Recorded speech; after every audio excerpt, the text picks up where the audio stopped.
Welcome to part 1 of What If Deku Married. Well, I think you guys know who the name of this character might be. If you guys have seen Monster Musume, you'll know. You'll just know.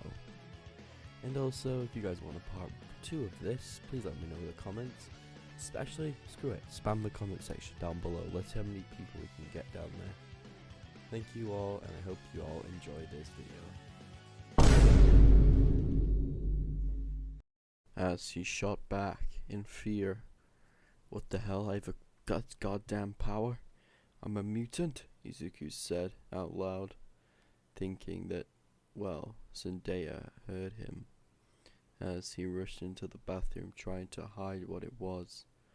But he flicked his finger in between of that and created a little amount of wind pressure and shattered the door in front of him. As Zendaya woke up from her sleepy stupor, as she saw Izuku in the corner holding his arm, feeling like he strained a muscle. She walked over to him as Izuku shouted, "Get back! Please, don't come near me!" he shouted out loud. "What's wrong, Izuku? What's wrong?" "That man we met yesterday, he did something." "What did he do?" "He gave me a power." "Wait, powers can't be transferred. The doctor said you can only be born with them." "Yeah, that's what we thought. I had a dream saying about something about a white-haired man who can give and take powers away, and I woke up and I had this," Izuku said as his arm started to glow once more.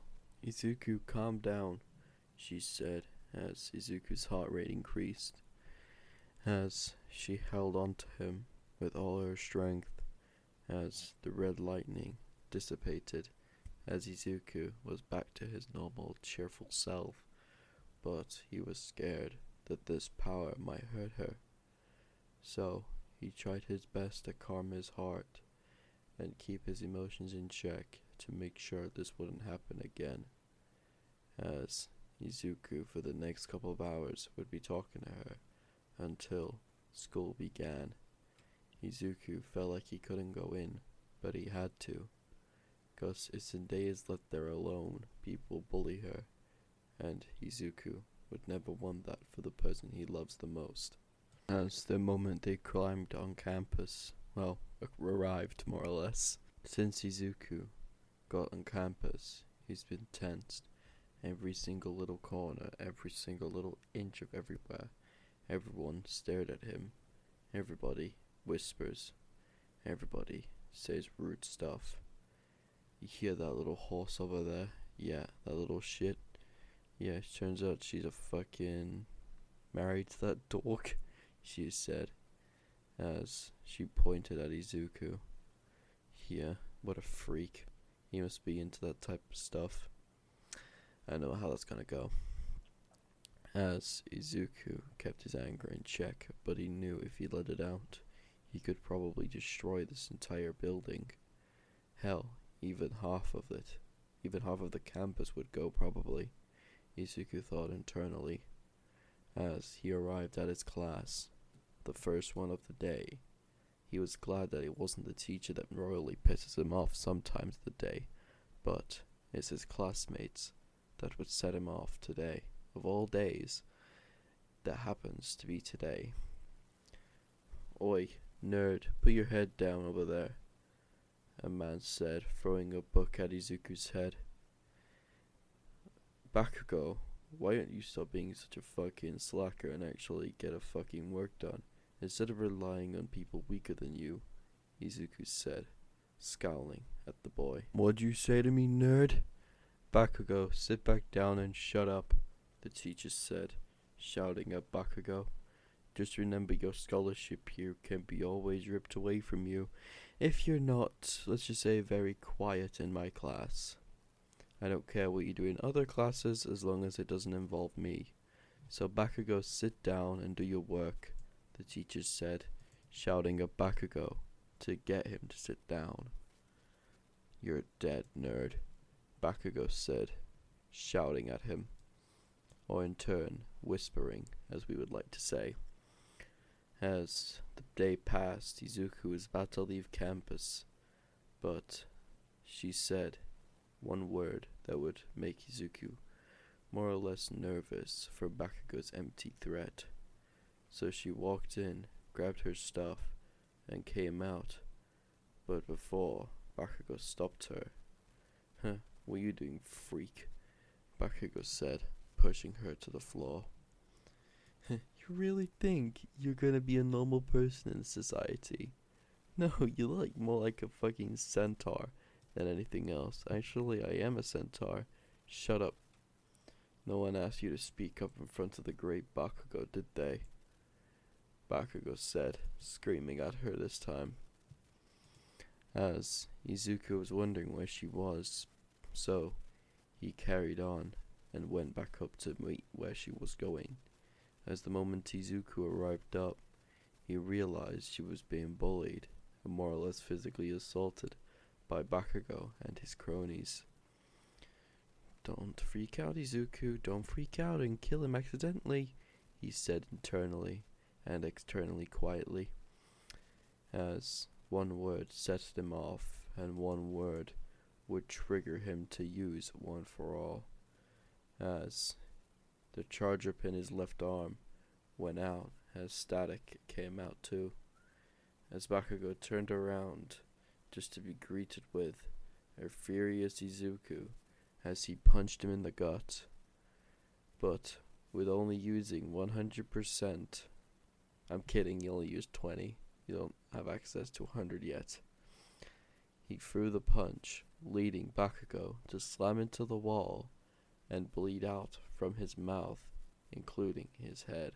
As Izuku grabbed onto her hand and forced her through the door, as they ran down the hallway, as Izuku finally stopped at the front door. "Izuku, you used it." "Why?" "To protect you, of course. Seeing you being bullied like that, it reminds me of when we were little. You got bullied by so many people just because of the way you looked, and it infuriates me to know that you get bullied just for the way you look. You get discriminated against for this. It's not good. How about, Izuku, how about we change that?" "What do you mean?" "You have a very strong power. Why don't you do heroes? What do heroes do in the comics?" "You mean like Spider-Man or Superman?" "Yeah, kinda like them. They were very strong, and you're strong too. But I don't know how to use my power." "Then we'll learn how. You said there was some random guy inside of the power telling you stuff. Then try get in contact with him again and see if you're able to learn how the quirk works that way," she said with an innocent smile on her face. "Okay," Izuku said, as we do a time skip back to a teacher's point of view. "God damn it, Bakugo. Your test scores are shit again. Another one like this and you'll end up being expelled." "Eld? What the fuck?" he said, as he saw Bakugo laid on the floor, bleeding out as his cronies were surrounding him, holding his stomach in, making sure he didn't cough up blood. Well, much of it. "Who did this?" the teacher said. It was Midoriya. "That bastard did this to me," he said. "He couldn't even hurt a fly. Why on earth would you think he did that?" "He did, though. He did do it. He's one of those freaks," Bakugo said. "If he's one of those freaks, then prove it then. The people who have quote-unquote powers in this world end up having a mutation along with it, Bakugo. Don't be an idiot." "Then it was her then." "Well, I wanted an excuse to get rid of her. This seems like the best type," he said, as the teacher picked up his phone and called certain somebody. But we're going to fast forward a little bit here. We're going to go to the nighttime area, where Izuku has just dropped to sleep and entered the vestige world. As our protagonist stood there, wondering where he was, as he saw the chair once more. Seeing no one in there, he sat down there himself, as the power he could feel before, vestige himself. The veins throughout his arms tingled like an electric shock was flowing through, as knowledge, hard and earned knowledge on how the quirk worked, every single little bit of detail of what to do, how it worked, and how, one little keen, how to pass it on. The one little quirk that could change the world was given to a college student. The guy who is in crippling debt, has no job. I'm kidding, he does. And being in a tennis club, he didn't know what to do with this power. It felt like a gift, a curse, and other things upon that. So Izuku studied this power. As he was in the vestige world, he had unlimited time and unlimited space to do while his body was resting. As 8 hours went by, as his alarm clock woke him up as he was shot awake, only to see 3 notifications on his phone telling him that he was late for work and that he only had 10 minutes to get in. With Izuku only having the limited amount of time he could, he thought that it was a rush and an emergency. He wrote down a note telling, his wife what to do and what is left in the fridge to cook and everything like that.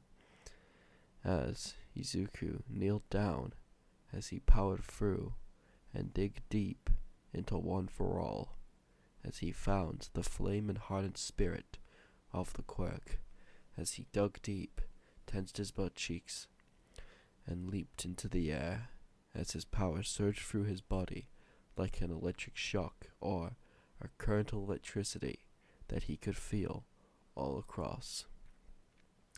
As each leap he took, the power of One for All shot through the air, leaving craters behind, craters that lead dents inside of the building, and other stuff. As Izuku finally arrived to his work, as he crash-landed as dust picked up behind him, people stared and awed, but they wasn't there for long, as Izuku shot in and got ready for work.